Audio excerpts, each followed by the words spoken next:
الحمدللہ وحدہ والصلاة والسلام علی من لا نبی بعد اما بعد فاعوذ باللہ من الشیطان الرجیم بسم اللہ الرحمن الرحیم رب اشرح لی صدری ویسر لی امری واحلل عقدۃ من لسانی یفقہوا قولی۔ ارشاد باری تعالیٰ ہے، یا بنی اسرائیل اذکروا نعمتی اللتی انعمت علیکم وَأَوْفُوا بِعَہْدِی أُوفِ بِعَہْدِکُمْ وَإِیَّایَ فَارْہَبُونِ۔ اے اولاد یعقوب، جو احسانات میں نے تم پہ کیے وہ یاد کرو، اور جو وعدہ تم نے مجھ سے کیا وہ پورا کرو۔ میں نے جو وعدہ تم سے کیا ہے وہ پورا کروں گا، اور صرف مجھ سے ہی ڈرا کرو۔ سابقہ رکوع میں آدم علیہ السلام کی تخلیق کا معاملہ بیان ہوا۔ آدم علیہ السلام کی عظمت و بزرگی کا اقرار بذریعہ دلیل و ثبوت فرشتوں نے کیا، جبکہ شیطان نے تکبر و غرور کی وجہ سے انکار کیا اور مردود ٹھہرایا گیا۔ پھر آدم علیہ السلام کا جنت میں قیام اور شیطان کے بہکاوے میں آ کے شجر ممنوعہ کا پھل کھانا اور جنت سے زمین کی طرف بھیجا جانا، حقیقت میں یہ ایک سبب بھی تھا، کیونکہ آپ علیہ السلام کا اصل ٹھکانہ تو جنت نہیں بلکہ زمین تھا، جہاں انہیں نیابت الہی عطا کی گئی تھی۔ دوسرا، یہ درس دینا مقصود تھا کہ شیطان اب تمہارا واضح دشمن بن چکا ہے، اس لیے اس سے بچنا ہوگا، اور اگر اس کے بہکاوے میں آ گئے تو یہ نعمت سے محرومی کا سبب ہوگا۔ رکوع کی آخری آیات میں یہ بھی تسلی دی گئی کہ یہ نہ سمجھنا کہ تمہیں زمین پہ بھیج کر میں تم کو اپنی ہدایت، رہنمائی اور اپنی ذات سے محروم کر دوں گا، بلکہ تم تک میری رہنمائی پہنچتی رہے گی، اور جس نے میری ہدایت و رہنمائی کی پیروی کی، اسے نہ تو گزرے وقت اور زندگی کا کوئی غم یا افسوس ہوگا، اور نہ ہی اسے میرے حضور پیش ہونے کا اور آخرت کا کوئی خوف ہوگا۔ اور جنہوں نے انکار کیا اور ان کا انکار انہیں تکذیب تک لے گیا، وہ جھٹلانے کی حد تک آ گئے، تو ان کا ٹھکانہ جہنم کی آگ ہوگی، اور جس میں وہ ہمیشہ ہمیشہ رہیں گے۔ سابقہ رکوع کی آخری آیت کریمہ میں جن لوگوں کا ذکر ہوا، اس رکوع کی ابتدا میں انہی لوگوں میں سے ایک گروہ کو مخاطب کیا گیا۔ فرمایا، یا بنی اسرائیل، اے بنی اسرائیل، اے اولاد یعقوب۔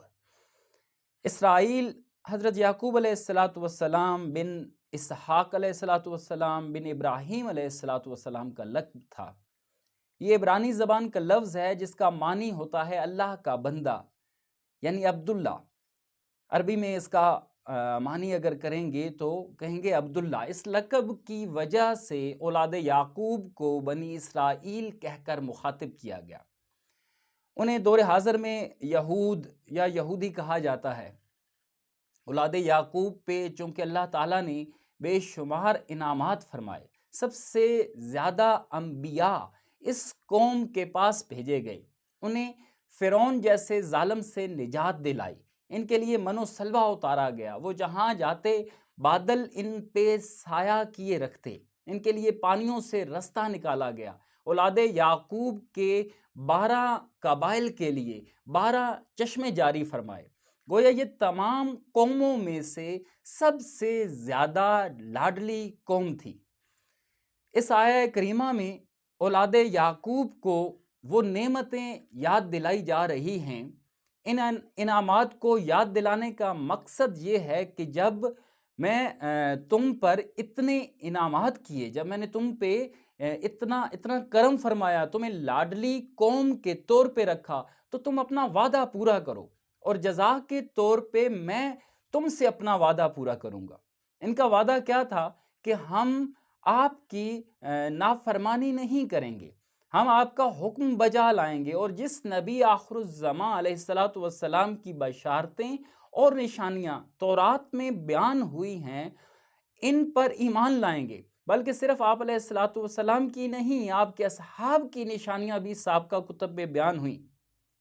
اسی لیے تو بیت المقدس کی فتح کے موقع پہ علماء یہود نے یہ شرط رکھی کہ امیر المومنین ہمارے سامنے آئیں تو ہم بیت المقدس بغیر جنگ کے حوالے کر دیں گے۔ اور جب یہ مان لیا گیا اور حضرت عمر رضی اللہ تعالی عنہ وہاں پہنچے تو علماء یہود نے آپ کو پہچان لیا اور بیت المقدس بغیر جنگ کے حوالے کر دیا۔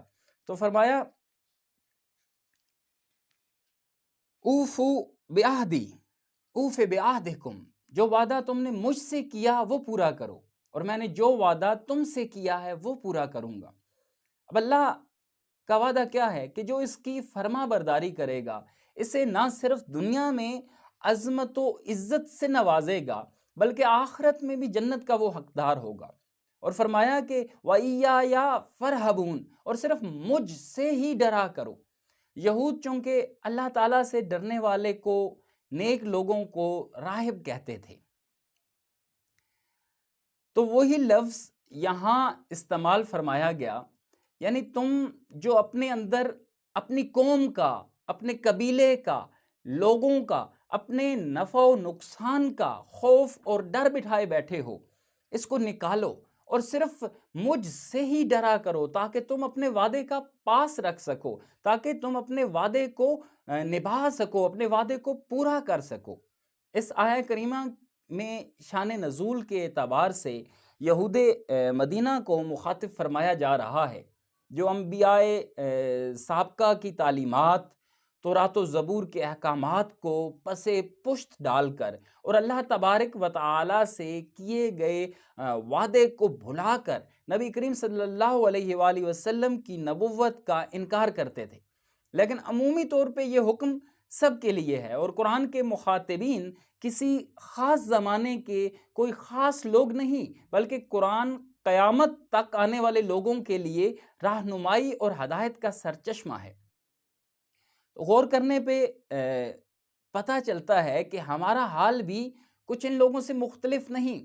اللہ تعالیٰ نے ہم پہ اتنا بڑا انعام فرمایا کہ ہمیں امت محمدیہ صلی اللہ علیہ وآلہ وسلم میں پیدا فرمایا، ہم مسلمانوں کے گھر میں پیدا ہوئے، ابتدا بچپن سے ہی ہمیں اسلام ماں کی گود میں مل گیا، ہمارے کانوں میں اذان دے دی گئی، ہمارا اسلامی نام رکھ دیا گیا، بچپن سے ہی ہمیں بنیادی اسلامی تعلیمات سکھانی شروع کر دی گئیں، شریعت مطہرہ نصیب فرمائی، قرآن کریم جیسی عظیم کتاب سے نوازا، پھر پوری زندگی ہم پہ ہزاروں قسم کے انعامات فرما رہا ہے، اور ہم زبان سے کلمہ حق کا اقرار کرنے کے باوجود، اللہ اور اس کے رسول صلی اللہ علیہ وآلہ وسلم پر ایمان لانے کے باوجود، آخرت، موت اور قبر کا علم رکھنے کے باوجود اللہ تعالیٰ کے احکامات سے روگردانی کیے بیٹھے ہیں۔ شریعت مطہرہ پہ چلنے کے بجائے خود کو رسومات و رواجات میں پھنسا رکھا ہے۔ لا الہ الا اللہ محمد الرسول اللہ، یعنی ہم اللہ کے سوا کسی کے آگے نہیں جھکیں گے اور زندگی محمد الرسول اللہ صلی اللہ علیہ وآلہ وسلم کی سنت اور طریقے کے مطابق گزاریں گے۔ اس وعدے کو ہم بھلائے بیٹھے ہیں۔ اللہ تعالیٰ سے ڈرنے کی بجائے ناک کٹ جانے کا ڈر، لوگ کیا کہیں گے، برادری ناراض ہو جائے گی، شان میں فرق کو کمی آ جائے گی، دوست احباب اور رفقا برا من آ جائیں گے، اس طرح کے بے شمار ڈر اور خوف دل میں بٹھائے بیٹھے ہیں۔ اللہ تعالیٰ اور اس کے رسول صلی اللہ علیہ وسلم کی ناراضگی کی پرواہ نہیں کرتے اور غیر شرعی رواجات و بدعات کی پابندی کرتے ہیں کہ برادری ناراض نہ ہو جائے، کہیں ناک نہ کٹ جائے۔ قاسم فیوزات حضرت مولانا محمد اکرم آوان رحمۃ اللہ تعالیٰ علیہ فرماتے تھے کہ ایسی ناک جو محمد الرسول اللہ صلی اللہ علیہ وآلہ وسلم کی اطاعت سے کٹتی ہے، اس کا کٹ جانا ہی بہتر ہے، وہ ہے ہی کٹنے کے لیے، اسے رہنا ہی نہیں چاہیے۔ ایسی عزت کا کیا کرنا، ایسی شان کا کیا حاصل جو نبی رحمت صلی اللہ علیہ وسلم کی نافرمانی کر کے حاصل ہو۔